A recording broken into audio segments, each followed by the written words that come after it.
तो दोस्तों next topic को हम लोग स्टार्ट करते हैं इस बैलेंस ऑफ पेमेंट वाले चैप्टर के अंदर। Balance of payment always balances. ठीक है। देखो, एक तो हमने ये पढ़ा था प्रीवियस लेक्चर के अंदर, जब हम उस लेक्चर को वाइंड अप करने वाले थे, लास्ट टॉपिक में हमने ये पढ़ा था कि कोशिश ये रखनी चाहिए एक देश को कि जो उसका टोटल निकल कर आए करंट अकाउंट का और कैपिटल अकाउंट का, इट शुड बी ज़ीरो। मतलब अब आप कहोगे कोशिश जीरो की करनी चाहिए क्या, पॉजिटिव की नहीं करनी चाहिए क्या? बिल्कुल पॉजिटिव की करनी चाहिए, लेकिन पॉजिटिव अगर पॉसिबल नहीं है एटलीस्ट उसको इक्विलिब्रियम पे तो ला दो। ये कहने का मतलब है इसका कि प्रॉफिट नहीं हो रहा है, ओवरऑल कंट्री प्रॉफिट में नहीं है ट्रेड करके, गुड्स का, सर्विसेज का, यूनिलेटरल ट्रांसफर का, जो भी चीज़ें कंट्री के अंदर आ रही हैं जा रही हैं। अगर कंट्री इस सिनेरियो में पॉजिटिव नहीं है कोई बात नहीं है, लेकिन एटलीस्ट वो नेगेटिव भी ना हो, इक्विलिब्रियम कंडीशन में तो रहे कम से कम। इसलिए हम लोग जीरो की तरफ एम करते हैं। जीरो क्या होता है इकोनॉमिक्स में? जीरो एक सिचुएशन ऑफ बैलेंस नहीं है, बताना जरा इस केस में। क्या ये सिचुएशन ऑफ बैलेंस है कि नहीं है? और यही जो सिचुएशन है बैलेंस की शाइनी, क्या यही नहीं बनेगा ईशा सिचुएशन ऑफ इक्विलिब्रियम? मतलब ना ही प्रॉफिट है और ना ही लॉस है, तो बताओ ये जीरो बैलेंस इक्विलिब्रियम बनेगा कि नहीं बनेगा इससे? ठीक है। ये तो हो गई एक साइड की बात, करंट अकाउंट और कैपिटल अकाउंट। ठीक है। कोशिश हमें ये करनी चाहिए कि वो जीरो, बिकॉज डेफिसिट या सरप्लस करंट अकाउंट के अंदर हो, it is always matched by an equal surplus और equal deficit by capital account. यानी कि अगर घाटा हो गया करंट अकाउंट में तो उसको ऑफसेट कहां से करा जाएगा? By surplus in capital account. और कैपिटल अकाउंट अगर डेफिसिट में है तो कोशिश क्या करी जाएगी? I am using the word कोशिश, क्योंकि कैपिटल अकाउंट ज्यादा बड़ा होता है, उसके घाटे की पूर्ति करंट अकाउंट कर सकेगा कि नहीं कर सकेगा, नहीं कर सकेगा, ये कोई गारंटी वाली बात नहीं होती है। तो अगर लॉस होता है या डेफिसिट की सिचुएशन है कैपिटल अकाउंट में, तो हम लोग कोशिश क्या करेंगे, उसको कैसे ऑफसेट करने की कोशिश करेंगे? बताओ कैसे ऑफसेट करने की कोशिश करेंगे? By making current account surplus, है ना? कोशिश करेंगे ना कि करंट अकाउंट जो है वो प्रॉफिट में आ जाए। ओके, कोई दिक्कत यहां तक? अब देखो, balance of payment, balance of payment always balances, इसको दो तरीके से समझा जा सकता है। एक अकाउंटिंग सेंस, एक ऑपरेशनल सेंस। ये टर्म्स हैं, अभी बताता हूं मैं आपको। जो बैलेंस ऑफ पेमेंट है अकाउंटिंग सेंस के अंदर, this balance is express in accounting sense because balance of payments accounts are prepared on the basis of system of double entry. Balance of payment account जो है accounting sense के अंदर, basically यहां पर क्या बोला जा रहा है कि अकाउंटिंग सेंस के दो पहलू होते हैं, जिसको हम लोग कहते हैं डबल एंट्री सिस्टम। एक कौन सी साइड? Credit side. दूसरी साइड डेबिट साइड। जब हम लोग किसी भी चीज के अंदर क्रेडिटिंग एंड डेबिटिंग को देख रहे हैं, एक साइड से आ रहा है पैसा, एक साइड से जा रहा है पैसा, क्या ये हम लोग एक अकाउंटिंग कैलकुलेशन नहीं कर रहे हैं यहां पर? बताओ, किसी भी चीज का, चाहे आप पर्सनल अपना बजट बना रहे हो घर का, आपकी कोई इंडस्ट्री है, कोई बिजनेस आप कर रहे हो, संभाल रहे हो, तो एक इकोनॉमी है, एक देश है, कुछ भी है, एक फैक्ट्री है, एक फर्म है, ये अकाउंटिंग का पार्ट है कि नहीं है? और हमेशा क्या यहां पर कोई एक साइड होगी क्या, या फिर हमेशा दोनों साइड होगी? हमेशा दोनों साइड होगी, है ना? और इसको क्या बोला जाता है? System of double entry, under which receipt sides are always equal to payment side. जो रिसीविंग साइड है वो हमेशा पेमेंट साइड के इक्वल हो। जैसा कि अभी हम बात कर रहे थे, ये तो बात चल रही थी ओवरऑल अकाउंट की कि करंट अकाउंट का घाटा कैपिटल अकाउंट से ऑफसेट करने की, कैपिटल अकाउंट को सरप्लस में लाकर ऑफसेट करने की कोशिश करी जाएगी, और कैपिटल अकाउंट का डेफिसिट करंट अकाउंट को सरप्लस में रखकर कोशिश करी जाएगी। लेकिन अगर हम लोग बात करें यहाँ पर कि डबल एंट्री सिस्टम, जो क्रेडिट साइड और जो डेबिट साइड है, यहाँ पर receipt side is always equal to payment side. ठीक है, कोशिश करी जाती है बेसिकली डबल एंट्री सिस्टम में। यानी कि हम लोग यहाँ पर किसको बैलेंस करने की कोशिश कर रहे हैं? क्रेडिट किसके इक्वल हो? डेबिट के इक्वल हो। अगर ये इक्वल है, कोई भी चीज कम ज्यादा नहीं है, again this will be considered as a situation of balance या सिचुएशन ऑफ इक्विलिब्रियम, राइट। जैसे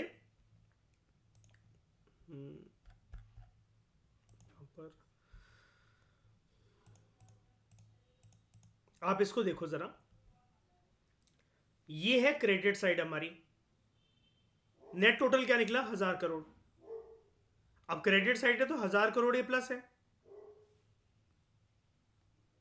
और ये है हमारी डेबिट साइड, नेट टोटल क्या निकला अगेन 1000 करोड़, लेकिन ये माइनस में होगा,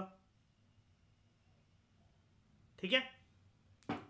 तो ये चीज क्या है, ये सिचुएशन क्या है कि क्रेडिट साइड को डेबिट साइड से ऑफसेट करा जा रहा है, सॉरी ऑफसेट नहीं करा जा रहा है, बैलेंस करा जा रहा है दोनों को। एटलीस्ट कुछ चीज प्लस ना हो पाए तो घाटे में भी ना जाए, वो बैलेंस आउट हो जाए, ओके। तो एज अ रिजल्ट अकाउंट जो होते हैं they are always in balance. कोशिश करी जाती है, मैं अगेन वर्ड यूज कर रहा हूं, कोशिश करी जाती है। थ्योरेटिकली कहने को तो कुछ भी कह दो, रियल चीजें क्या जरूरी है ईशा? गारंटी है शायद इस बात की कि ये 1000 करोड़ क्रेडिट निकलेगा और 1000 करोड़ डेबिट ही निकल जाएगा उसके सामने? क्या ये ज्यादा नहीं हो सकता डेबिट साइड? क्या क्रेडिट साइड ज्यादा नहीं हो सकती है क्या? इक्विलिब्रियम रियल सिचुएशन के अंदर कंट्री पॉसिबल है कि इतनी बड़ी कंट्री, इतनी बड़ी जीडीपी, इतना ज्यादा पेमेंट का inflow outflow, foreign exchange reserves का आना जाना, ये एकदम से बैलेंस हो सकता है? पॉइंट टू पॉइंट मैच कर सकते हैं डिट्टो, वो 1 रुपए से 1 रुपए मैच कर सकते हैं वो?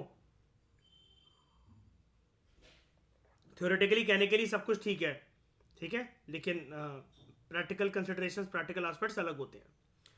तो balance of current account, balance of current account need not be equal as it can show a surplus or deficit। Current account का जो बैलेंस है, जो बैलेंस है करंट अकाउंट का, मतलब अब करंट अकाउंट का बैलेंस कैसे बनता है? बैलेंस ऑफ ट्रेड से, बैलेंस ऑफ सर्विसेज से and balance of unilateral transfer से। जरूरी नहीं है इक्वल हो, as it can show a surplus और it can show a deficit. वो सरप्लस भी दिखा सकता है, वो डेफिसिट भी दिखा सकता है, okay. The point to be noted here is that a deficit or surplus in current account is balanced by an equal amount of surplus or deficit in capital account। जैसा कि अभी हम यहाँ पर पढ़ रहे थे कि sum of current account and capital account should be zero, because अगर किसी के भी अंदर डेफिसिट या सरप्लस है तो कोशिश ये करी जाती है कि दूसरे वाले के अंदर, देखो सरप्लस है तो दूसरा वाला भी सरप्लस हो तो बहुत अच्छी बात है, लेकिन हम बेसिकली यहाँ पर कोशिश ये कर रहे हैं कि कंट्री भले ही ओवरऑल नेट प्रॉफिट में ना हो, लेकिन वो ओवरऑल नेट लॉस में भी नहीं होनी चाहिए। जीरो ले आओ कोई बात नहीं, दोनों का सम निकालकर एक सिचुएशन ऑफ बैलेंस ले आओ, सिचुएशन ऑफ इक्विलिब्रियम ले आओ, वो सिचुएशन भी ठीक है, रेदर देन कि कोशिश ये करी जाए कि ज्यादा इसको वो करना है, पॉजिटिव करना है, और उस चक्कर में पता चला भट्टा बैठ गया। ऐसा नहीं होना चाहिए, ठीक है। तो डेफिसिट और surplus in current account is balanced by an equal amount of surplus और डेफिसिट इन कैपिटल अकाउंट। अब ये तो हो गया अकाउंटिंग सेंस के अंदर। अकाउंटिंग सेंस के अंदर हम लोग किसको बैलेंस करने की कोशिश कर रहे हैं? सिंपल हमारी डिबेट निकली, credit side should be equal to debit side. लेकिन अगर हम लोग बात करें ऑपरेशनल सेंस की, यहां पर रूल समझ गए ना? रूल क्या था? हेडिंग में रूल है balance of payment always balances. तो अकाउंटिंग सेंस में how balance of payment always balances? Credit side always balances with debit side, या फिर debit side always balances with credit side. Operational sense में अगर हम लोग बात करें, it is a movement of official reserves or accommodating items which impart balance to balance of payment account। Movement of official reserves or accommodating items, thus in accounting sense overall balance of payment always balances। Balance of payment is a wider term inclusive of both balance of current account and balance of capital account and is always zero। लेकिन operational sense में आपने क्या देखा? यहां पर हम किसको balance out करने की कोशिश कर रहे हैं? जो ऑफिशियल रिजर्व्स हैं। अब मैंने आपको कल रात की क्लास में पढ़ाया था, लास्ट लेक्चर में, ऑफिशियल रिजर्व से किसके पास होते हैं? किस? आरबीआई के पास होते हैं, है ना। और एकोमोडेटिंग आइटम्स समझ रहे हो क्या होते हैं? कि जैसे कोई भी चीज जो है, जैसे गोल्ड है, बुलियन है, फॉरेक्स रिजर्व्स हैं, इसके अगेंस्ट में हमें कितनी करेंसी रखनी है। अगर कोई भी आइटम अगर नेगेटिव में है तो उसको ऑफसेट करने की कोशिश करी जाएगी। अकोमोडेटिंग आइटम का मतलब समझ गए ना? मैंने आपको बताया था कि हम बेसिकली यहाँ पर क्या करते हैं? अकोमोडेट करने की कोशिश करते हैं, बैलेंस आउट करने की कोशिश करते हैं। यहाँ पर एक चीज़ थी, हाँ, ये देखो, the sum of current account and capital account should be zero because a deficit और surplus in current account is always matched by an equal surplus or deficit in capital account. The transactions are called accommodating transactions. और जिन items के through हम इस चीज को balance out करने की कोशिश कर रहे हैं, जैसे आइटम अगर मैं आपको दिखाऊं यहां पर, ये जो सिचुएशन है, कौन सी सिचुएशन, करंट अकाउंट की, इसका टोटल और इसका टोटल, ओवरऑल हमें क्या दिखा रहा था, 130 करोड़ का घाटा दिखा रहा था, राइट। अब इसके सामने कौन कौन से ऐसे आइटम्स हैं जिन्होंने प्रॉफिट करवाया और 130 करोड़ के घाटे को नो प्रॉफिट नो लॉस की सिचुएशन में कन्वर्ट कर दिया। तो वो था, देखो, 130 करोड़ का घाटा पहले बना, 70 करोड़ का और घाटा ऐड होकर इसमें बना 200 करोड़ का घाटा। लेकिन इसके सामने अकोमोडेटिंग आइटम्स क्या थे, 70 करोड़ तो इंपोर्ट हुआ है, डेबिट हुआ है, करेंसी फॉरेक्स रिजर्व बाहर गया है, लेकिन इसके सामने बोरिंग्स फ्रॉम अब्रॉड ये ज्यादा आई, इन्वेस्टमेंट फ्रॉम अब्रॉड ये ज्यादा, sale of assets to foreigners ये ज्यादा, ये हुआ 200 करोड़ का। जितना इंपोर्ट हुआ डबल से भी ज्यादा उससे, क्योंकि डबल इसका क्या होगा 140 करोड़, लेकिन ये क्या 200 करोड़ का क्रेडिट हुआ। There is inflow of foreign exchange, ये पैसा इसका हमारे देश में आया, तो 200 करोड़ लॉस में था, इसको हमने 200 करोड़ से ऑफसेट करा, ये बेसिकली क्या हो गया, नेट रिजल्ट जीरो निकल कर आया।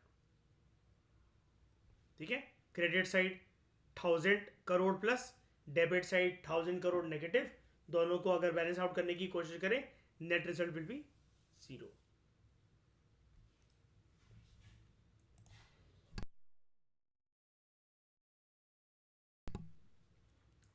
फिर अगर हम यहां पर बात करें तो समझ गए ना ऑपरेशनल सेंस में क्या है, कि हम लोग कौन कौन से आइटम्स के थ्रू बेसिकली किन किन चीजों को, किन किन कंपोनेंट्स को इस रो की टेबल में यूज करेंगे, ताकि कहीं पर भी हमारा लॉस है वो जो है, मैं ये तो नहीं कहूंगा बैलेंस ऑफ पेमेंट के अंदर कि वो प्रॉफिट में कन्वर्ट हो जाए, लेकिन वो लॉस जो है वो नो सिचुएशन प्रॉफिट सिचुएशन, ऐसी सिचुएशन में कन्वर्ट हो जाए that it should become a situation of no profit no loss.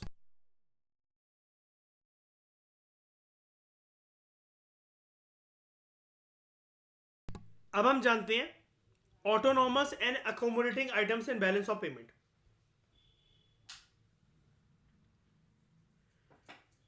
जो भी आइटम्स हम लोग बैलेंस ऑफ पेमेंट के अंदर जो यूज करते हैं, इनको हम लोग क्लासिफाई करते हैं एज ऑटोनॉमस आइटम्स या फिर अकोमोडेटिंग आइटम्स। ये वाली बात अब आपको और क्लियर हो जाएगी। जैसे वो ऑपरेशनल सेंस में आपको क्या कह रहा था, कौन से आइटम्स की बात कर रहा था आपको, it is a movement of official reserves या फिर अकोमोडेटिंग आइटम्स, जिसकी वजह से बैलेंस ऑफ पेमेंट अकाउंट में बैलेंस आ जाता है।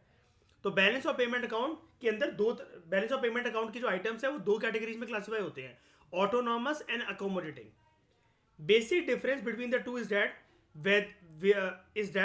whereas deficit और surplus and BOP occurs due to autonomous items, accommodating items जो होते हैं they are taken to cover deficit और surplus in autonomous transactions। यानी कि एक्चुअली में, ध्यान से समझना इसको ठंडे दिमाग से, एक्चुअली में हमें अगर बैलेंस ऑफ पेमेंट अकाउंट के अंदर ओवरऑल घाटा दिख रहा होता है या ओवरऑल प्रॉफिट दिख रहा होता है, तो वो ट्रांजैक्शन रिकॉर्ड होती है इन ऑटोनोमस आइटम्स। अकोमोडेटिंग आइटम्स को हम तब यूज करते हैं, अकोमोडेट करने की कोशिश करते हैं। अकोमोडेट मतलब क्या, हम एडजस्ट करने की कोशिश करते हैं कि कैसे ना कैसे ये जो आइटम्स हैं, ये इनसे आया हुआ प्रॉफिट इतना हो कि किसी भी प्रकार का अगर कहीं पर भी लॉस हुआ है तो वो एडजस्ट हो जाए। तो अकोमोडेटिंग आइटम्स जो है उनको बेसिकली हम यूज करते हैं टू कवर डेफिसिट या टू कवर सरप्लस, या तो घाटे की पूर्ति करने के लिए, या फिर अगर घाटा ऑलरेडी हो रखा है तो उसको सरप्लस तक लेकर जाने के लिए। मतलब इक्विलिब्रियम के बाद क्या होगा, जैसे मतलब मान लो ये है सिचुएशन लॉस की, उसके बाद आएगा जीरो, सिचुएशन ऑफ इक्विलिब्रियम, फिर अगर मैं यहाँ पे पॉजिटिव का साइन लगा दूं तो इसके बाद सिचुएशन ऑफ सरप्लस। ओके, तो अकोमोडेटिंग आइटम्स जो है ऑटोनोमस आइटम्स के अंदर अगर नेट रिजल्ट डेफिसिट है तो उसको कवर करने के लिए यूज होता है, अगर वो इक्विलिब्रियम है तो इक्विलिब्रियम से उसको सरप्लस में पहुंचाने के लिए यूज होता है। ठीक है, आराम से समझते हैं इनको हम लोग। ऑटोनॉमस आइटम्स, ये वो इंटरनेशनल इकोनॉमिक ट्रांजैक्शंस होती हैं that take place due to some economic motives. इनका बेसिकली कोई इकोनॉमिक एम होता है, लाइक इनकम अर्न करना या फिर प्रॉफिट को मैक्सिमाइज करना।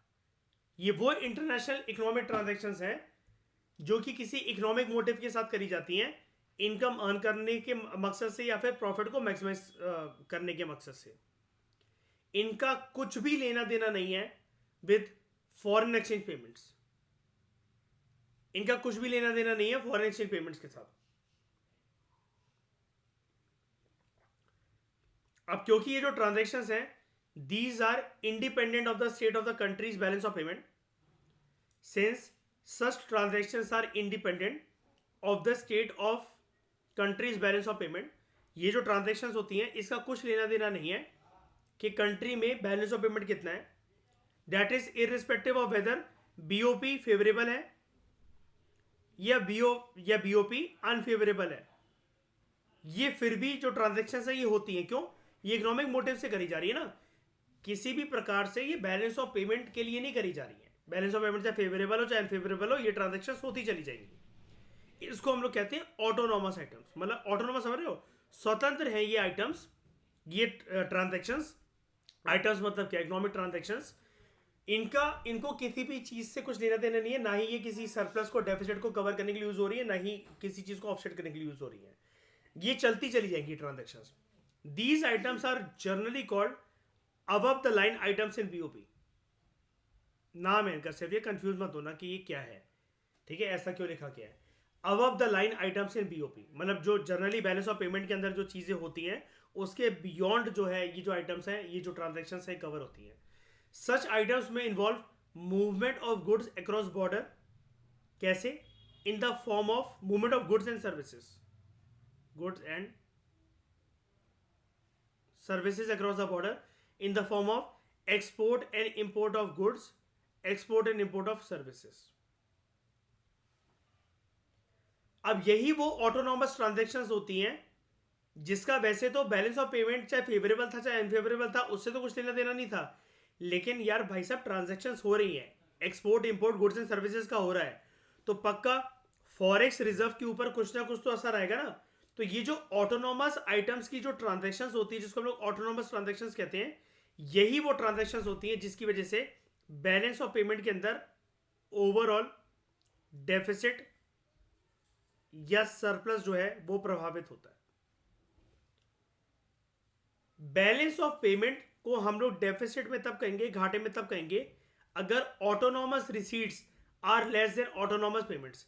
यानी कि जो एक्सपोर्ट हुआ उससे आई हुई पेमेंट कम थी, उससे आया हुआ पैसा कम था एज कंपेयर टू जो इंपोर्ट हुआ। Balance of payment is in surplus. हम सरप्लस में कब कहेंगे बैलेंस ऑफ पेमेंट को? It will be called in surplus if autonomous items are greater than autonomous payments. Sorry, हाँ, if autonomous receipts are greater than autonomous payments, यानी कि इस case में साइन उल्टा कर दो, एक्सपोर्ट से आई हुई आमदनी ज्यादा है एज कंपेयर टू इंपोर्ट, तो डेफिसिट और surplus in BOP depends upon the balance of autonomous items. यानी कि एक चीज हमें क्लियर हो गई है कि बैलेंस ऑफ पेमेंट के अंदर कभी भी कोई घाटा अगर ओवरऑल हमें देखने को मिलता है या सरप्लस जो हमें देखने को मिलता है वो ऑटोनॉमस आइटम्स की बैलेंस के ऊपर डिपेंड करता है। As against it accommodating items are meant to restore equilibrium. Accommodating items जो है वो इसलिए यूज होते हैं, देखो सरप्लस है तो अच्छी बात है, लेकिन अगर डेफिसिट है तो डेफिसिट के बाद हमारा मकसद ये होना चाहिए, डेफिसिट यानी कि नेगेटिव एस्पेक्ट, इसके बाद नेक्स्ट लेवल का हमारा मकसद होना चाहिए कि ना ही प्रॉफिट हो ना ही लॉस हो, एटलीस्ट वो इक्विलिब्रियम कंडीशन के अंदर पहुंच जाए। Okay,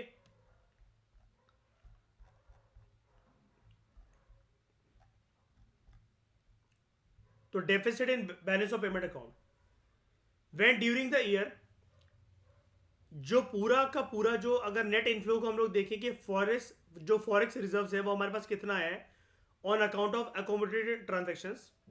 accommodated transactions, sorry, on account of autonomous transactions, जो कि हम यहाँ पर बात कर रहे थे कि कितना इंपोर्ट एक्सपोर्ट हो रहा है, अब द लाइन आइटम जिसको कहा जा रहा है, ठीक है। बैलेंस ऑफ पेमेंट के अंदर जो भी आइटम्स हैं उनका जो भी इनफ्लो आउटफ्लो हो रहा है उसकी वजह से जो भी फॉरेक्स रिजर्व्स जो हमारे पास आ रहे हैं जा रहे हैं, अगर during the year total inflow of forex foreign exchange on account of autonomous transactions they are less than the total outflow of outflows on account of such transactions, तब हम कहेंगे हमारा बैलेंस ऑफ पेमेंट डेफिसिट के अंदर है। And consequently there is decrease in the official reserves, हमारा forex reserve कम हो रहा है। अगर वहीं पर अगर हम लोग बात करें surplus in balance of payment, वो कब रिकॉर्ड होगा? When inflow of foreign exchange is more than outflow of foreign exchange due to autonomous transactions and consequently there is increase in official reserves. यानी कि बैलेंस ऑफ पेमेंट अकाउंट के अंदर ये deficit और जो सरप्लस की बात कर रहे हैं, वैसे तो इसने बहुत सारे एस्पेक्ट दिए हमें डेफिसिट और सरप्लस को समझाने के लिए, यहां पर ये बेस बनाकर हमें समझाना चाह रहा है फॉरेक्स रिजर्व्स को। अगर फॉरेक्स रिजर्व्स का दो चीजें होती हैं, एक होता है इनफ्लो, एक होता है आउटफ्लो, ठीक है। अगर इनफ्लो ज्यादा है और आउटफ्लो कम है तो there is a situation of surplus in BOP account. अगर इनफ्लो कम है और आउटफ्लो ज्यादा है then there is a situation of inflow कम है आउटफ्लो ज्यादा है, situation of deficit in balance of payment account. दूसरे आइटम्स अकोमोडेटिंग आइटम्स, मैं फिर से आपको बता रहा हूँ, ऑटोनॉमस स्वतंत्र रूप से काम करते हैं, नाम में ही ऑटोनॉमस। अकोमोडेटिंग मतलब एडजस्ट करने के लिए। एडजस्ट जनरली क्या होगा, डेफिसिट जो है वो एडजस्ट होगा। डेफिसिट को हमें क्रेडिट नहीं, हमें सरप्लस नहीं बनाना है, हमें कोशिश ये करनी है एटलीस्ट वो situation of no profit no loss में आ जाए। तो these refer to transactions that take place to cover deficit or surplus arising from autonomous transactions। जो ये ट्रांजेक्शंस हुई हैं इंटरनेशनल इकोनॉमिक ट्रांजेक्शंस किसी इकोनॉमिक मोटिव से, like earning, income, profit maximisation, इसकी वजह से अगर सिचुएशन ऑफ डेफिसिट या सरप्लस है, उसको बैलेंस आउट करने के लिए जो भी आइटम्स हम यूज करते हैं, जो भी ट्रांजेक्शंस हम करते हैं, आइटम्स मतलब ट्रांजेक्शंस, उसको हम लोग कहते हैं अकोमोडेटिंग आइटम्स। अब these items are called as below the line items। below the line items मतलब क्या? अगर डेफिसिट जो है वो मान लो कि बढ़ता चला जा रहा है, डेफिसिट घाटा है जो है वो बढ़ता चला जा रहा है, इसको शांत करवाने की कोशिश करी जाएगी। अकोमोडेटिंग आइटम्स इसके ऊपर आकर बैठ जाएंगे यहाँ पर और उसको बोलेंगे दोबारा से इस जीरो लेवल पर पहुंच जा, सिचुएशन ऑफ इक्विलिब्रियम में पहुंच जा। सरप्लस बढ़ रहा है, कोई बात नहीं, बढ़ने दो उसको, लेकिन डेफिसिट जो है वो फिर इतना नहीं होना चाहिए कि वो सरप्लस को खा जाए। अगेन डेफिसिट ज़्यादा बढ़ भी गया, सरप्लस अच्छा खासा मिल रहा था, लेकिन एकदम से डेफिसिट बढ़ने लगा, तो कोशिश अगेन ये करी जाएगी कि हम लोग जीरो पर आ जाए, इक्विलिब्रियम पर तो एटलीस्ट आई जाए, सरप्लस में रहे चाहे ना रहे। तो accommodating items do not cause movement of goods and services across the border, they relate to movement of official reserves with RBI to correct the imbalance and balance to correct the imbalance and balance of payment. यानी कि इसको हम लोग जो है further export and import of goods, export and import of services, export and import of unilateral transfers, या फिर investment, borrowing, assets and liabilities को चेंज कर फॉरेक्स रिजर्व को चेंज कर ऐसे बैलेंस आउट करने की कोशिश नहीं करते हम लोग बेसिकली यहाँ पर जो है अकोमोडेटिंग आइटम्स जो है यहाँ पर किसी भी प्रकार का गुड्स एंड सर्विसेज की मूवमेंट के ऊपर बेसिकली फोकस नहीं करते हैं। They relate to movement of official reserves with RBI. RBI के पास जो भी ऑफिशियल रिजर्व्स हैं in the form of gold, bullion, currency, जो ये सारी जो चीजें फॉरेक्स रिजर्व्स वगैरह, हम लोग इसको बैलेंस आउट करने की कोशिश करते हैं, ठीक है, इसको बैलेंस आउट करने की कोशिश करते हैं। Because of government financing official settlements are seen as accommodating items to keep the balance of payment identity. मतलब वो आपको बोल रहा है कि असली दुनिया में, रियल इंडिया के अंदर आपको ये अकोमोडेटिंग आइटम्स कहाँ देखने को मिलेंगे? तो वो कह रहा है सरकार जो फंडिंग करती है ना देश में, जब भी डेफिसिट होता है, डेफिसिट बढ़ रहा होता है, घाटा बढ़ रहा होता है, या फिर जब आरबीआई जो है वो करेंसी नोट्स प्रिंट करता है, डेफिसिट फाइनेंसिंग भी हम उसको कहते हैं, printing of fresh currency notes, या फिर अपने गोल्ड के रिजर्व्स, फॉरेक्स रिजर्व्स को, अपने बुलियन को बढ़ाता है, तो ये जो ऑफिशियल सेटलमेंट्स होती हैं इसी को बोला जाता है अकोमोडेटिंग आइटम, ताकि बैलेंस ऑफ पेमेंट क्राइसिस ना हो। बैलेंस ऑफ पेमेंट की जो आइडेंटिटी है, कौन सी आइडेंटिटी होती है बैलेंस ऑफ पेमेंट की? At least it should remain in surplus. Surplus की पॉसिबल नहीं है तो एटलीस्ट इक्विलिब्रियम की कंडीशन में वो रहे ही रहे। तो autonomous receipts and autonomous payments give rise to either deficit और surplus and balance of payment. इस डेफिसिट को मीट करने के लिए गवर्नमेंट क्या क्या कर सकती है? गवर्नमेंट में बोरो फ्रॉम अब्रॉड और make withdrawals from the foreign exchange reserves. अब ये कैसे करेगी सरकार? आरबीआई की मदद से। सेंट्रल बैंक जो है, सेंट्रल बैंक में यूज सरप्लस एक्स्ट्रा जो उसके पास मनी जो पार्क है to purchase foreign securities, foreign currency और गोल्ड विच में increase official reserve of foreign exchange. The official settlement approach is based on the assumption कि जो मॉनेटरी अथॉरिटी है हमारे देश में, मॉनेटरी अथॉरिटी किसको कहा जाता है? गवर्नमेंट को कि आरबीआई को? आरबीआई ये अल्टीमेट फाइनेंसर है अगर किसी भी प्रकार का घाटा होता है बैलेंस ऑफ पेमेंट के अंदर, और it is also the ultimate recipient of any surplus. अगर कोई ज्यादा पैसा है तब भी वो आरबीआई के पास ही पार्क होगा। अगर कोई घाटा है उस घाटे को कवर करने के लिए आरबीआई ही ऑफिशियल पॉलिसीज, ऑफिशियल ट्रांजेक्शन तो नहीं, मतलब ऑफिशियल कुछ हथकंडे अपनाएगा बेसिकली। ओके, ये बात समझ में आई, थोड़ी सी टेक्निकल थी लेकिन समझ में आई आप लोगों को ये वाली बात कि जो ऑटोनोमस आइटम्स और अकोमोडेटिंग आइटम्स बेसिकली क्या होते हैं। ये थ्योरेटिकल बातें हैं बस, ठीक है, लेकिन वो आपको असली दुनिया के अंदर भी बता रहा है कि जब भी कोई भी प्राइवेट प्लेयर्स हैं आपके देश के अंदर, फर्म्स हैं, इंडस्ट्रीज हैं, वो एक्सपोर्ट और इंपोर्ट कर रहे हैं गुड्स का, सर्विसेज का, यूनिलेटरल ट्रांसफर आ रहा है जा रहा है, ठीक है, रेमिटेंस के तहत आपका अमेरिका में कोई रिश्तेदार रहता है वो आपको पैसे भेज रहा है, आपका कोई भाई या बहन जो है वो बाहर पढ़ रहे हैं तो आप उनको पैसा भेज रहे हो, उसके बाद आपने किसी प्रकार की इन्वेस्टमेंट कर रखी है, देश में बोरिंग आ रही है, एसेट आपने कुछ बेच दिए, कोई लैंड खरीद लिया अमेरिका के अंदर, ये सारी चीज़ें जो कि बिल्कुल स्वतंत्र रूप से लोग करते ही रहते हैं पूरे साल लगातार, ये ऑटोनोमस आइटम होता है। लेकिन इस ऑटोनोमस आइटम्स के तहत जब साल में, जब फिस्कल ईयर को एंड में देखा जाता है तो पक्का जो अकाउंट है या तो वो सरप्लस में होगा या वो डेफिसिट में होगा। इक्विलिब्रियम की सिचुएशन ज़्यादातर पॉसिबिलिटी नहीं है, लेकिन हमें उसको इक्विलिब्रियम सिचुएशन के अंदर कन्वर्ट करना है, स्पेशली तब जब ये जो ओवरऑल नेट रिजल्ट है ये डेफिसिट में निकल कर आया है। इसको इक्विलिब्रियम पे पहुंचाने के लिए हम और हथकंडों का इस्तेमाल नहीं करेंगे कि चलो एक्सपोर्ट को बूस्ट करते हैं, सर्विसेज को बूस्ट करते हैं और यूनिलैटरल ट्रांसफर्स के तहत हम पैसा मंगवाते हैं, क्योंकि ये चीज़ें एकदम से रातों रात नहीं बढ़ सकती। आप कोई सा भी अकाउंट इमेजिन कर लो, अगर वो लॉस हो गया है तो एक फाइनेंशियल ईयर, 2 फाइनेंशियल ईयर में एकदम से आप उसको कवर नहीं कर सकते, क्योंकि जो जिस कंट्री के साथ हमारा एक्सपोर्ट हो रहा है, सर्विसेज में, गुड्स में यूनिलेटरल ट्रांसफर जितनी आ रही हैं या फिर जितना भी हम बोरो करते हैं, इन्वेस्टमेंट करते हैं, एसेट जो है चेंज होते हैं, फॉरेक्स रिजर्व्स, इन सब की एक्टिविटीज़ की वजह से जो चेंज होते हैं, हम कैसे उनको बढ़ा लेंगे? सामने वाली कंट्री को आप ये थोड़ी ना बोल दो कि यार हमारा जो है बैलेंस ऑफ पेमेंट डेफिसिट के अंदर जा रहा है, प्लीज हमसे और गुड खरीद लिया करो। तो उस कंट्री को और गुड की आवश्यकता ही नहीं है, उसका बैलेंस ऑफ पेमेंट क्राइसिस नहीं हो जाएगा? बताना जरा,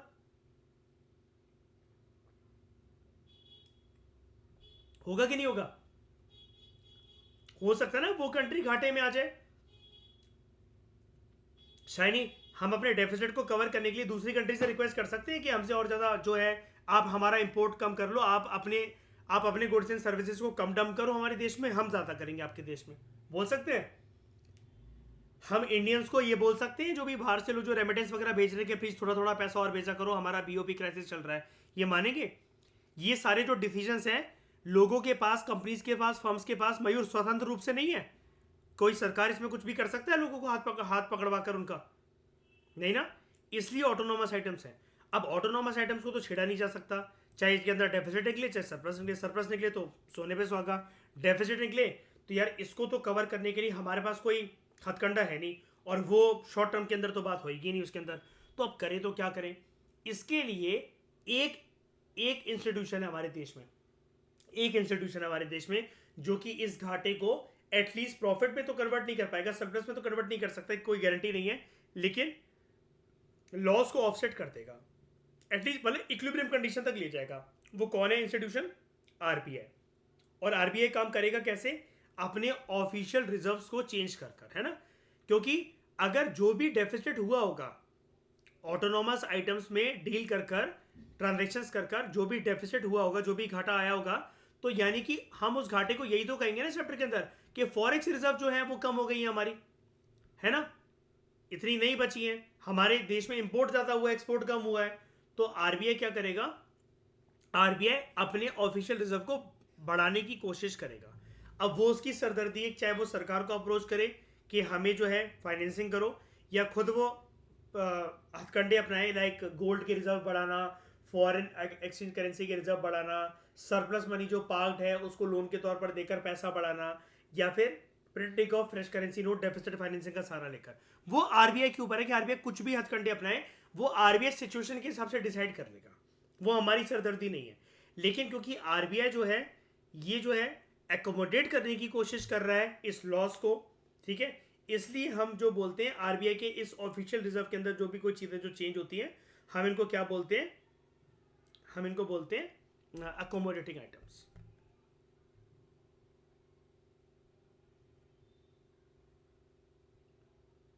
ठीक है, सिग्निफिकेंस ऑफ डिस्टिंक्शन। अब जैसे आप खुद ही देख लो, अकोमोडेटिंग आइटम हमने कहाँ यूज करा था, ये कह रहा है जब डेफिसिट होता है उस डेफिसिट को मीट करने के लिए सरकार में बोरो फ्रॉम अब्रॉड। क्या हमारा 1990s में, लेट 1980s में बैलेंस ऑफ पेमेंट क्राइसिस चल रहा था क्या,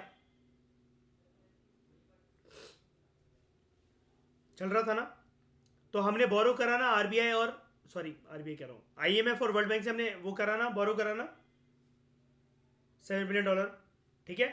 उसके बाद देश का खर्चा चलाने के लिए हम एकदम से तो नहीं चले गए थे आईएमएफ वर्ल्ड बैंक के पास, हमारे पास फॉरेन एक्सचेंज रिजर्व जो था, जो मनी जो पार्ट था, हम उससे विड्रॉ भी करते जा रहे थे, लेकिन वो भी जो है ऑलमोस्ट खत्म होने की कगार पर आ गए थे, है ना। तो ये हुआ ना एक तरीके से जो पॉलिसी डिसीजन लिए गए accommodating item. Significance of distinction, the significance of this distinction is that deficit और surplus in BOP, it occurs due to deficit और surplus in autonomous transactions only. ये वाली बात आपको 100 बार वो बता चुका है, बार बार आपको बोल रहा है कि कह रहा है आपसे याद रखना, राइटर कह रहा है कि एक बात को याद रखना, कभी भी घाटा या प्रॉफिट अगर देखता है आपको बैलेंस ऑफ पेमेंट अकाउंट के अंदर, उस वो सिर्फ ऑटोनोमस आइटम्स की वजह से हुआ है, क्योंकि ये वाले आइटम्स तो पोस्ट फैक्टो रिएक्ट करते हैं जब सिचुएशन हो जाएगी तब। और कौन सी सिचुएशन हो जाएगी, जनरली डेफिसिट की सिचुएशन, तब उसको क्या किस में कन्वर्ट करने की कोशिश करेंगे, इक्विलिब्रियम की सिचुएशन में कन्वर्ट करने की कोशिश करी जाएगी उसको। तो डेफिसिट और surplus in BOP occurs due to deficit और surplus in autonomous transactions only and mind accommodating दूसरे ट्रांजेक्शन्स की बात कर रहा है, ठीक है, अकोमोडेटिंग आइटम जो कि ऑफिशियल रिजर्व्स आरबीआई वगैरह या फिर सरकार के जो डिसीजंस होते हैं उनके थ्रू एडजस्ट करने की कोशिश करी जाती है डेफिसिट को। Accommodating transactions are made to cover up deficit और सरप्लस इन ऑटोनोमस ट्रांजेक्शंस। अब एक यहां पर क्वेश्चन है, excess of foreign exchange receipts over foreign exchange payments, मतलब हमारे पास फॉरेक्स रिजर्व ज्यादा आया, फॉरेक्स रिजर्व खर्च कम हुआ, on account of accommodating transactions, it is equal to deficit in BOP. थोड़ा सा टेक्निकल है, वो आपसे बोल रहा है फॉरेन एक्सचेंज रिसीट्स हमारे पास जितना आया, ये जो एक्सेस मनी आया हमारे पास in the form of forex reserve, अगर ये ज्यादा है as compare to foreign exchange payment, लेकिन कौन से अकाउंट की यहां पर बात हो रही है, on account of accommodated transactions, it equals to deficit in BOP. अब अगर अकोमोडेटिंग ट्रांजेक्शन है ये, तो यहां पर क्या ये ऑटोमेटिकली हो रहा है, नहीं ना, इसको गवर्नमेंट या आरबीआई देख रही होगी ना, ठीक है। तो अब statement is false because excess of foreign exchange payments over foreign exchange receipts on account of autonomous transactions equals deficit in BOP. यानी कि जो घाटा बनता है आपको, अभी तो हमने पढ़ा, ये आपको फंसाने की पता है कहां कोशिश कर रहा था, ये वर्ड देकर कि घाटा, एक तो इसने घाटे का वर्ड यूज करा और अकोमोडेटिंग ट्रांजेक्शन यूज कर दिया। जब आपको पता है, ये रूल याद रखो, कुछ लेना देना ही नहीं है घाटे या सरप्लस का अकोमोडेटिंग ट्रांजेक्शन से, उसका हमेशा किससे लेना देना है? Only and only autonomous item से, ऑटोनॉमस ट्रांजेक्शन से। वो कह रहा है घाटा होता जरूर है इन सब चीजों की वजह से, लेकिन वो ऑटोनॉमस ट्रांजेक्शन के अंदर रिफ्लेक्ट होता है, क्योंकि सरप्लस या डेफिसिट का कुछ भी लेना देना है क्या? अकोमोडेटेड ट्रांजेक्शन से नहीं।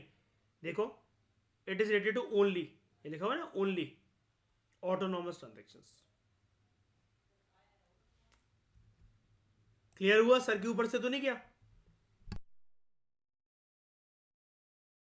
बताओ हाँ या ना।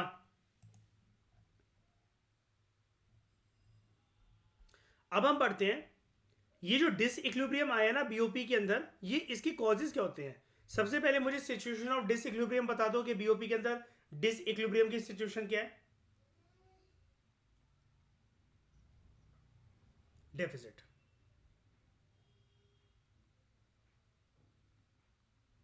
डेफिसिट ज्यादा है और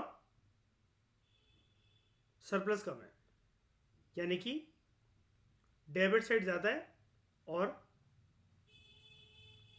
क्रेडिट साइड कम है, राइट? तो what are the causes of disequilibrium in BOP? Writer आपसे कह रहा है, हमने देखा कि जो ओवरऑल अकाउंट है बीओपी का, it is always in equilibrium. हम लोग इसको बैलेंस आउट करने की कोशिश करते हैं, लेकिन ये बैलेंस अपने आप स्टैब्लिश नहीं हो जाता है। ये जो बैलेंस या फिर इक्विलिब्रियम की जो सिचुएशन है, is only in accounting sense.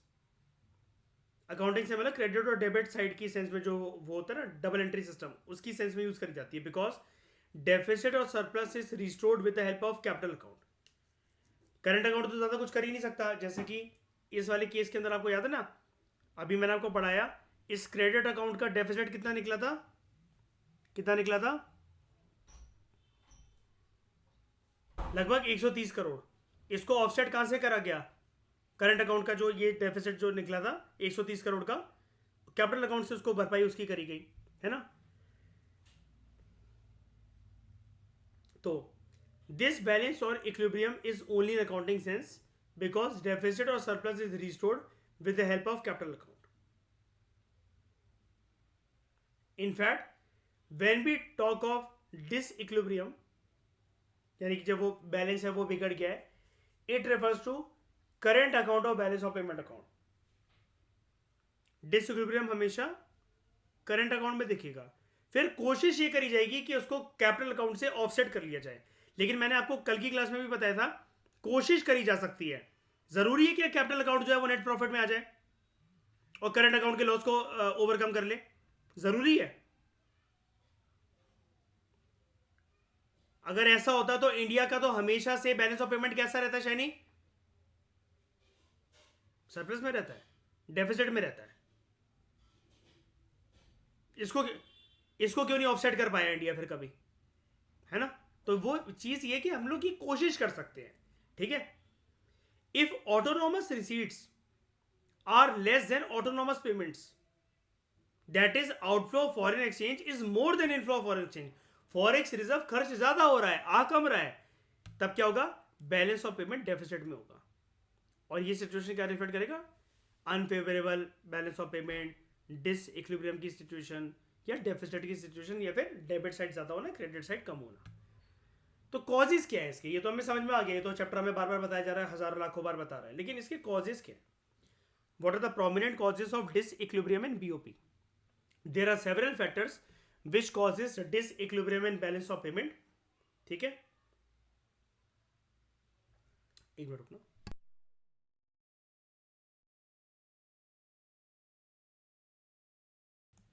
तो फाइनली अब हम जानते हैं कि प्रोमिनेंट कॉजेज क्या हैं कि डिसइक्विलिब्रियम क्यों होता है बैलेंस ऑफ पेमेंट के अंदर।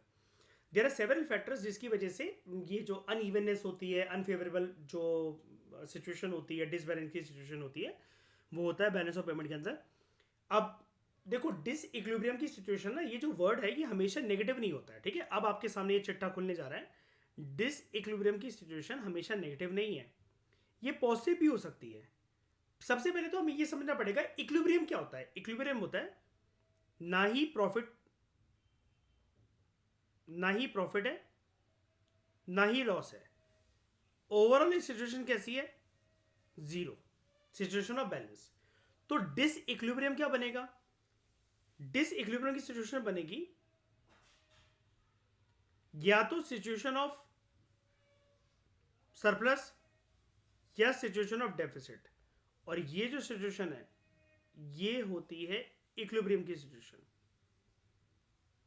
तो ये भी जो है ना, देख लो यहां पर disequilibrium in balance of payment indicating either surplus और डेफिसिट, दोनों चीजें डिसइक्विलिब्रियम पे हैं। क्योंकि देखो एक बात मैं आपको बताता हूं, अब आप कहोगे इसको डिसइक्विलिब्रियम क्यों बोला जा रहा है सर, सरप्लस तो अच्छी चीज होती है, इसमें इसको क्यों बोला जा रहा है?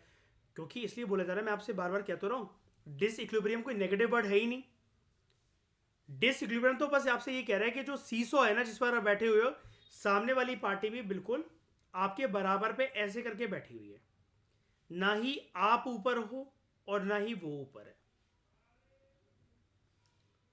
ठीक है, अब डिसइक्विलिब्रियम क्यों बोला जा रहा है इसे, सबसे पहले तो मैं आपको ये बताता हूं।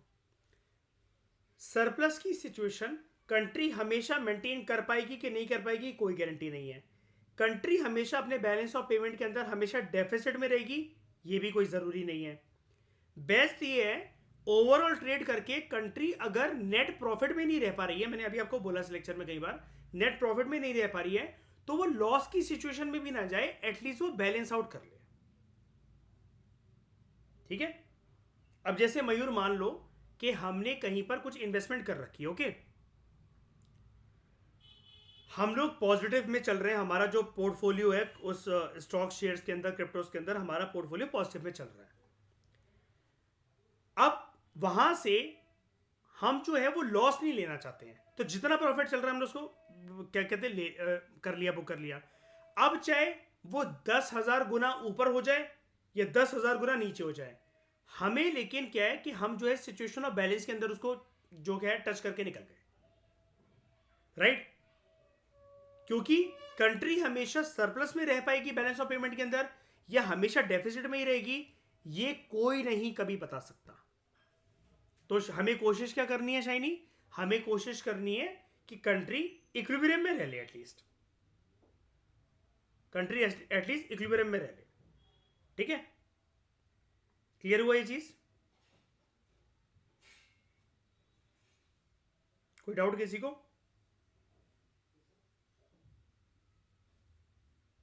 बताओ।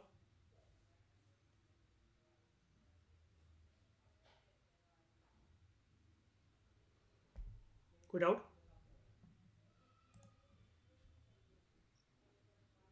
ठीक है, तो अब एक एक करके इसके कॉजेस जानते हैं हम आराम से। Economic factors, imbalance between exports and imports. अब जल्दी आप लोग बताते रहो, आप तो आपने पूरा चैप्टर देख ही लिया है, समझ ही लिया है। Imbalance between export and import कब डिसइक्विलिब्रियम की सिचुएशन बनेगी? याद रखना, मैंने अभी आपको बताया सरप्लस और डेफिसिट दोनों में होती है। तो पहले तो मुझे बताओ सरप्लस वाली सिचुएशन को बनाते हैं हम, डिसबैलेंस की सिचुएशन। अब बताओ सरप्लस कब बनेगा? व्हेन एक्सपोर्ट्स आर, जल्दी बोलो यार, मोर देन इंपोर्ट। और डेफिसिट कब बनेगा? When imports are more than export, या फिर exports are less than imports, एक ही बात है। ये मेन कॉज होता है डिसइक्विलिब्रियम का, मेन। क्योंकि कंट्री जनरली जब इंटरनेशनल व्यापार करती है, ज्यादातर वो किस फॉर्म में करती है? Export and import. किस चीज का एक्सपोर्ट इंपोर्ट? ज्यादातर गुड्स या फिर सर्विसेज, ज्यादातर तो यही होता है। ठीक है, उसके बाद large scale development expenditure which cause large imports. Large scale development expenditure, सरकार जो है देश में डेवलपमेंट करवाने के लिए खर्चा करना चाह रही है। अब खर्चा करवाना चाह रही है तो बहुत सारी चीजें आएंगी कि नहीं आएंगी? टूल्स, मशीनरी, प्लांट्स, इक्विपमेंट्स, होगा कि नहीं होगा ये सबके ऊपर खर्चा? जब खर्चा हो रहा है, हम बाहर से कुछ मंगवा रहे हैं, तो ऑब्वियस ही बात है इंपोर्ट करना होगा हमें, पैसा उधर जाएगा। तो ये भी सिचुएशन ऑफ डिसबैलेंस होगा। High domestic prices which leads to imports, देश में ही चीजें महंगी हैं, दूसरी कंट्री में सस्ती हैं। जैसे high domestic prices which leads to import, इस सिचुएशन का कोई रियल एग्जांपल मुझे आप दे सकते हो? इस सिचुएशन का रियल एग्जांपल कोई दे सकते हो आप मुझे? High domestic prices which leads to import.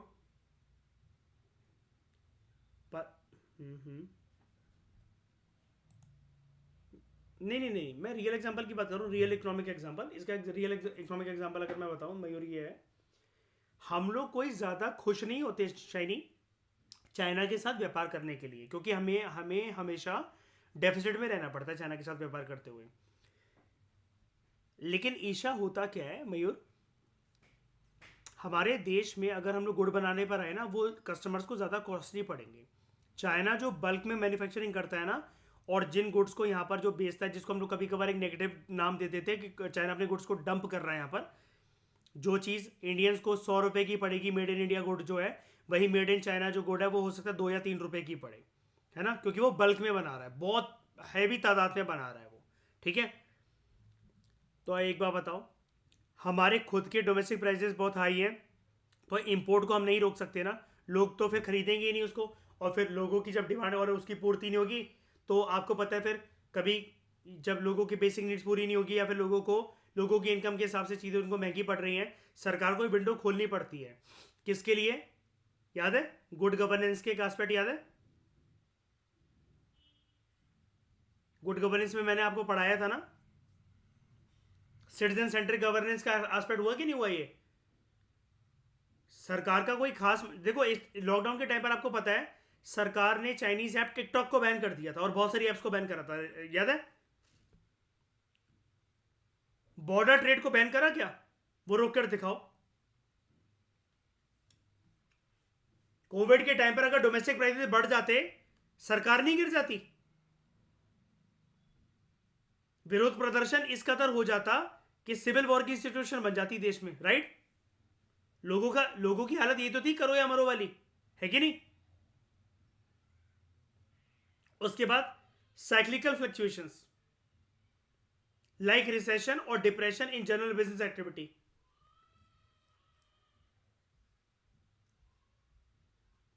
Cyclical fluctuations,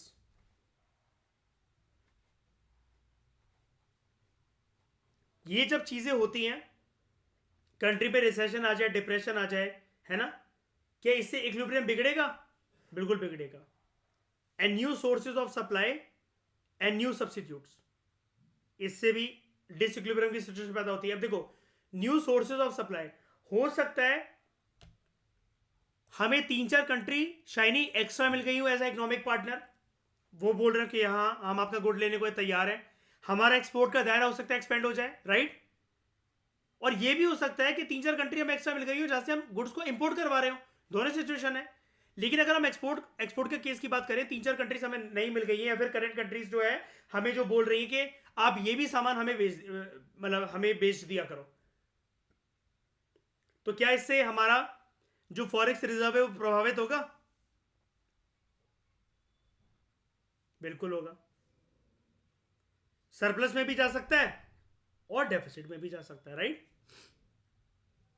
उसके बाद हाँ, क्योंकि मयूर वो डिपेंड करता है ना, हमने तो डोमेस्टिक गुड बेच दिए तो चलो उससे तो पैसा आ गया, लेकिन क्या पता जिस कंट्री को हम बेच रहे हैं, बेचने से ज्यादा हम उस कंट्री से इंपोर्ट कर रहे हैं, तो हो गया लॉस ओवरऑल।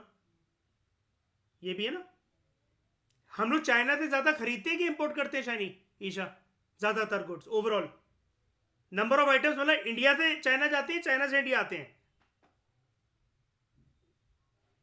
ऑब्वियसली बात है, चाइना से इंडिया आते हैं। और ऐसा क्यों? हमारा क्या वीक है? Manufacturing sector, secondary sector, right? Political factors.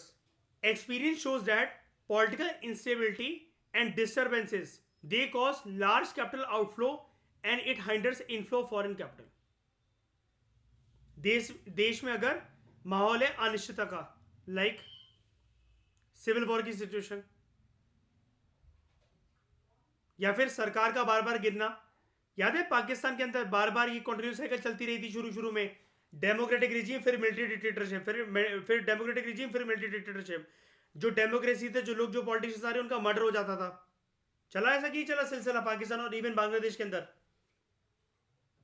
तो क्या इन्वेस्टमेंट आ रही थी उस टाइम पर पाकिस्तान के पास? कोई इन्वेस्ट करने का सोचेगा? अच्छा एक बार बताओ, आपको शाइनी अगर मैं ऑफर दूं कि आप अपनी फैक्ट्री जो है वो इस्टेब्लिश कर सकते हो कहीं पर भी, तो आप कितना एक्सपेक्ट करके चलते हो कि आप कितने रुपए की इन्वेस्टमेंट कर सकते हो फैक्ट्री वगैरह किसी भी देश के अंदर? एक अपॉर्चुनिटी दे रहा हूं मैं आपको कि हाँ आप इन्वेस्टमेंट कर सकते हो, you are invited for foreign direct investment. तो आप कितने की इन्वेस्टमेंट करना चाहोगे ईशा? कोई एग्जांपल, कोई नंबर दो, कोई फिगर दो मुझे।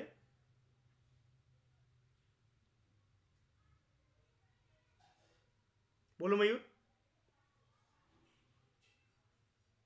हाँ, आप इन्वेस्टमेंट करना चाह रहे हो, आप कितना पैसा लगाना चाहोगे, मतलब मैं ये बोल रहा हूँ।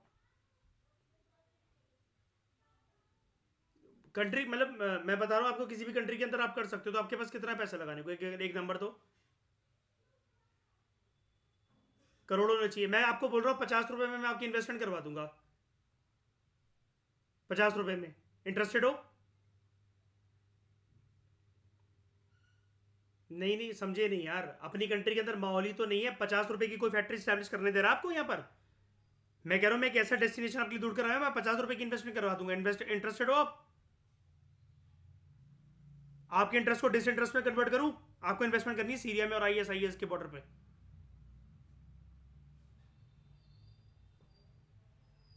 आप क्या कहोगे? जहान है ना? नहीं चाहिए 50 रुपए? खुदा से तो मिलते रहेंगे। Social factors, changes in fashion, taste and preferences of the people. It brings disequilibrium in balance of payment by influencing imports and exports. अब इसके लिए ना सोशल फैक्टर्स की वजह से भी कभी कभार इंपोर्ट एक्सपोर्ट जो होता रहता है ना अंधाधुंध, इससे भी बैलेंस ऑफ पेमेंट प्रभावित होता है। जैसे इसके लिए तो मैं आपको सोशल फैक्टर के लिए एक बेस्ट टर्म दे सकता हूं। ईशा, क्या आपके पास पॉलिटिकल साइंस थी 12th में? मैं 3 टर्म यूज करूं तो समझ पाओगे उनको? जीन्स कल्चर,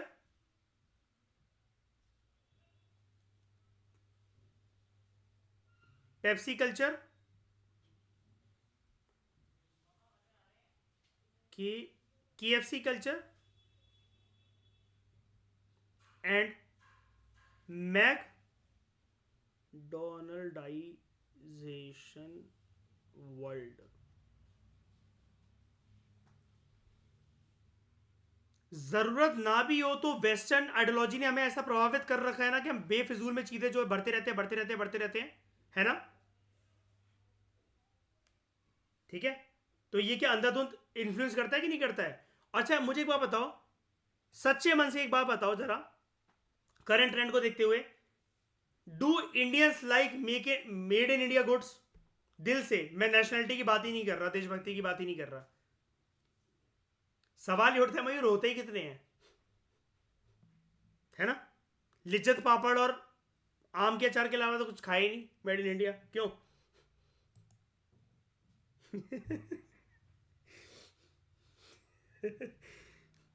जीस culture, Pepsi culture, KFC culture, metrolisation world, है ना? तो ग्लोबलाइजेशन ने, या फिर जो वेस्टर्न टेस्ट एंड प्रेफरेंसेस है, ये जो है ना change in fashion and taste and preferences, आपके पास अगर 5,000 रुपए हो ईशा, आप शॉपिंग करना कहां पसंद करोगे, किसी मॉल में या फिर खादी के स्टोर में? देखो देशद्रोही मयूर, गोली मारो से। बजरंग दल को फोन करना जरा। लेकिन बट ऑब्वियस ही बात है ईशा, है कि नहीं ये? क्यों शैनी? शैनी से इस मामले में ना भिड़ा जाए ना, शैनी का व्यापार इंटरनेशनल होता है, क्यों शैनी?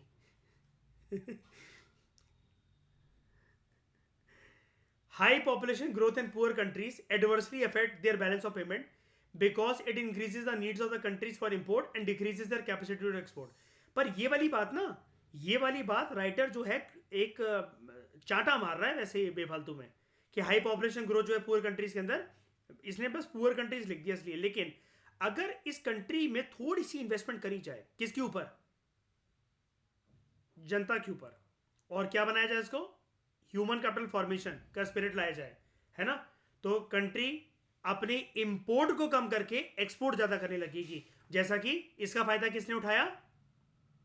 पॉपुलेशन होने के बावजूद भी पुअर कंट्री का स्टेटस नहीं लिया, उस कंट्री ने एक्सेप्ट नहीं करा, किसने उठाया इसका फायदा? चाइना, पॉपुलस कंट्री थी।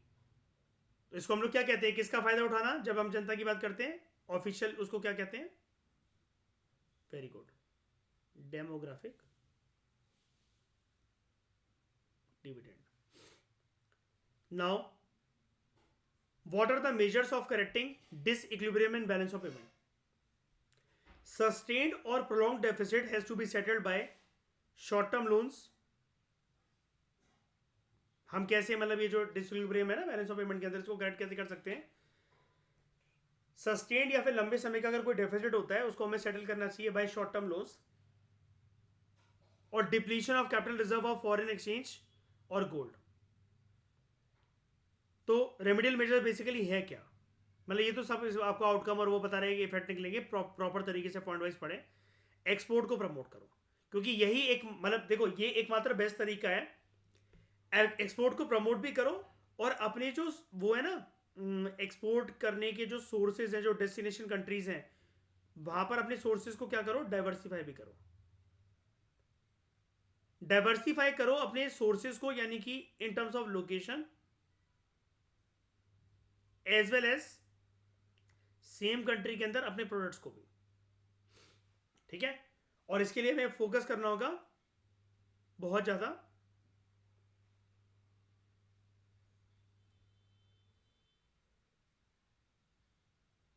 हाँ डोमेस्टिक प्रोडक्शन या मैन्युफैक्चरिंग कुछ भी कह लो, यानी कि कुल मिलाकर देश के कौन से सेक्टर पर? Secondary sector. तो export should be encouraged by granting various subsidies. Export should be encouraged by granting various subsidies and tax reliefs to manufacturers and exporters.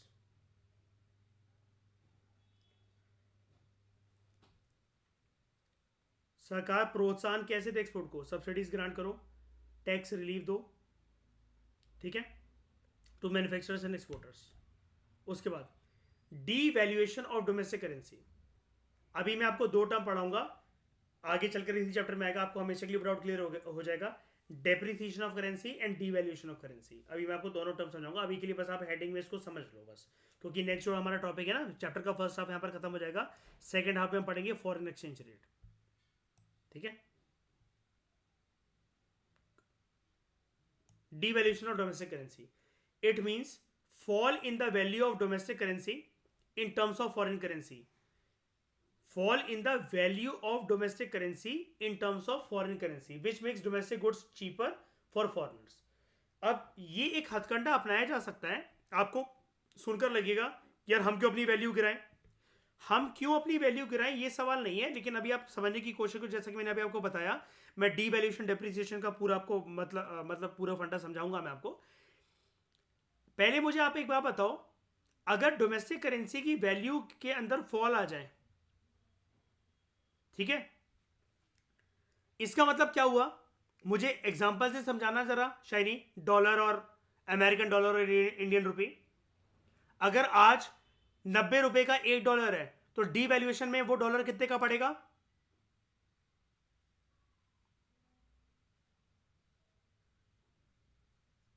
Increase हो जाएगा ना.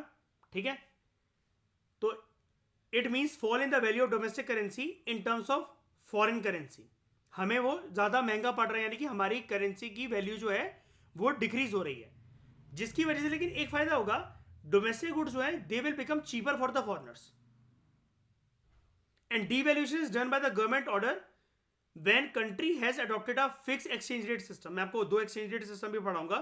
फॉरेक्स का टॉपिक जब से स्टार्ट होने देना, अभी हम इसको करेंगे शाम को, तब मैं आपको बताऊंगा कि ये जो दो वर्ड है, तो devaluation of currency, depreciation of currency, एक होता है फिक्स एक्सचेंज रेट सिस्टम, एक होता है फ्लोटिंग एक्सचेंज रेट सिस्टम. तो डिवैल्यूएशन किसके द्वारा करी जाती है? सरकार के द्वारा. यानी कि ये मॉनेटरी डिसीजन है कि फिजिकल डिसीजन है? मॉनेटरी पॉलिसी का पार्ट है, फिजिकल पॉलिसी का पार्ट है? फिजिकल पॉलिसी का पार्ट है. When country has adopted a fixed exchange rate system and care should be taken that devaluation should not cause rise in the internal price level. यानी कि क्या ना बढ़ जाए, डोमेस्टिक प्राइस लेवल ना बढ़ जाए, जिसकी वजह से खुद के देश में पता चला ये आ गई इन्फ्लेशन, और आगे चलकर उसने रूप ले लिया किसका? हाइपर इन्फ्लेशन का. ये चीज का ध्यान रखना चाहिए. इसके एडवर्स इंपैक्ट होते हैं. ये मैं आपको सारी बातें पढ़ाऊंगा, सारी बातें A to Z. फिर exchange control. Government should control foreign exchange by ordering all exporters to surrender their foreign exchange to the central bank rather than ration out among licence importers. मतलब फॉरेक्स रिजर्व जो भी है exporter के पास, वो central bank के पास जमा करवाया जाए, ना कि इंपोर्टर्स को जो है गुड्स एंड सर्विसेज परचेज करने के लिए वो यूज करा जाए। अब ये एक्सपोर्टर तो देखो ये बात मानेंगे नहीं, लेकिन एक्सचेंज कंट्रोल के अंदर नागरिकों के ऊपर बहुत कड़ा कानून होता है। आपको पता है ना, आप एक लिमिट से ज्यादा अमेरिकन डॉलर्स या कोई भी फॉरेन करेंसी नहीं रख सकते अपने घर में, है ना, अनटिल अनलेस अगर आपका बिजनेस इंटरेस्ट इंटरनेशनल तरीके से लाई नहीं करता हो तो। इवन जो डिसबैंडेड जो नोट्स है ना, डीमोनेटाइज जो नोट्स है 500 और 1000 के जो नोट्स हैं, वो भी आप एक लिमिट तक ही रख सकते हो एज अ हॉबी या फिर शौकिया तौर पर। मैंने मनी इन बैंकिंग के अंदर आपको ये चीज दोनों चीजें पढ़ाई थी, डीमोनेटाइज नोट्स वाली बात भी और ये फॉरेन एक्सचेंज वाली बात भी, है ना। आपको जेल तक हो सकती है और हैवी पेनल्टी लग सकती है आपके ऊपर। प्रूफ करना होगा आपको कि आपने क्यों रख रखी है, मतलब ये आपका क्या इंटरेस्ट है इसमें, क्यों आप या कोई प्रोफेशनल क्या हो। फिर डेप्रिसिएशन, जैसे अभी हम बात कर रहे थे डीवैल्यूएशन की, depreciation like devaluation, depreciation leads to fall in the value of home currency in terms of foreign currency. Depreciation occurs in free market system wherein demand for foreign exchange far exceeds the supply of foreign exchange in foreign exchange market of a country. ठीक है, इसकी वजह से हमारी country की currency जो है उसकी वैल्यू फॉल होती है। लेकिन अभी आपको ये वाली बात समझ में नहीं आएगी, इसलिए मैंने आपको पहले ही बोल दिया कि आप अभी सिर्फ हेडिंग को समझ लो, दोनों के डिफरेंस अलग से आपको समझ में आएंगे। बस आप इतना याद रखना, डीवैल्यूएशन हो रहा है फिक्स एक्सचेंज रेट सिस्टम के अंदर और डेप्रिसिएशन हो रहा है फ्री मार्केट सिस्टम के अंदर, जिसको हम लोग क्या कहते हैं शाइनी, floating exchange rate system, right, floating exchange rate system. उसके बाद महंगाई को कम करा जाए, reducing inflation, inflation that is continuous rise in price of basic commodities, इसकी वजह से एक्सपोर्ट डिस्करेज होता है and it encourages imports. Therefore government should check inflation and lower the price in the country. फिर import restrictions and import substitution, import should be discourage by undertaking import substitution and imposing reasonable tariff. लेकिन ये एकदम से नहीं करना चाहिए। अगर import substitution करना है तो सबसे पहले इसके ऊपर तो फोकस कर लो, domestic manufacturing, secondary sector manufacturing sector. अब यहां पर एक बेसिक डिफरेंस लिखा हुआ है, devaluation is done in fixed exchange rate system, whereas depreciation it occurs in market determined rate of exchanges.